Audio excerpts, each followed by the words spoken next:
రాష్ట్ర ప్రభుత్వం నిర్ణయాలతో గిరిజన విద్యార్థుల భవిష్యత్తుతో చెలగాటం ఆడొద్దని గ్రామస్తులు తల్లిదండ్రులు ఆవేదన వ్యక్తం చేస్తున్నారు. సోమవారం మండలంలోని ఇటికలకోట ప్రభుత్వ గిరిజన ఆశ్రమ బాలుర పాఠశాలలో స్థాయిని తగ్గించే నిర్ణయాన్ని వెంటనే రద్దు చేయాలని, అన్ని తరగతులు కొనసాగించాలని, గిరిజనులకు విద్యను దూరం చేయొద్దని పెద్ద నినాదాలు చేశారు. మండలంలో ఇటికలకోట గ్రామంలోని గిరిజన సంక్షేమ ఆశ్రమ ఉన్నత బాలుర పాఠశాలలో 8, 9, 10 తరగతులు తొలగించడం ప్రభుత్వ దుర్మార్గ చర్య అని ఆదివాసీ గిరిజన సంఘం ఏలూరు జిల్లా సహాయ కార్యదర్శి కారం భాస్కర్ విమర్శలు చేశారు. ఈ సందర్భంగా పాఠశాల ఎదుట నిర్వహించిన ఆందోళన కార్యక్రమంలో వారు మాట్లాడుతూ, పాఠశాలలో కేవలం 3వ తరగతి నుండి 7వ తరగతి వరకు మాత్రమే కొనసాగించాలని ప్రభుత్వం తీసుకున్న నిర్ణయాన్ని గ్రామ ప్రజలు, విద్యార్థులు, తల్లిదండ్రులు తీవ్రంగా వ్యతిరేకిస్తున్నారని అన్నారు. గిరిజన ప్రాంతాల్లో విద్యావకాశాలు విస్తరించేలాగా ప్రభుత్వం ఇప్పటికే ఉన్న ఉన్నత పాఠశాల కుదించడం దురదృష్టకరమన్నారు.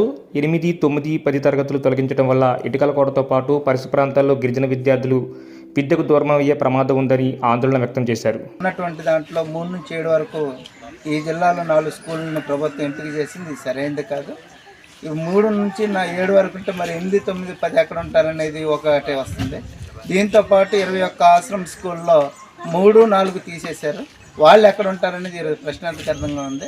ఇది కేవలం ఒక చోట్ల సంఖ్యను తగ్గించారనో లేదు కొన్ని తరగతులు తగ్గించారని కదా, ఇది మొత్తం గిరిజన విద్యను ప్రభుత్వం తీసుకొస్తున్నటువంటి విధానాల్లో గిరిజనులు విద్యకు దూరం అయ్యేటువంటి పరిస్థితి వస్తుంది.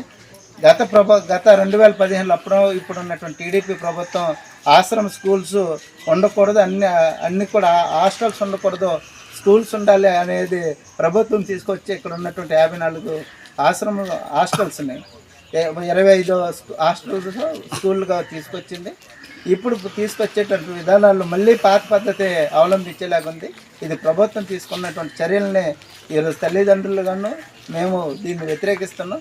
ఇక్కడ పాత పద్ధతులనే యథాతథంగా అన్ని తరగతులు 10వ తరగతి వరకు ఉండేలాగా ప్రభుత్వం చర్యలు లేని పక్షంలో మరిన్ని ఆందోళనలు చేపడతాను ప్రభుత్వానికి ఈ సందర్భంగా విజ్ఞప్తి చేస్తుంది.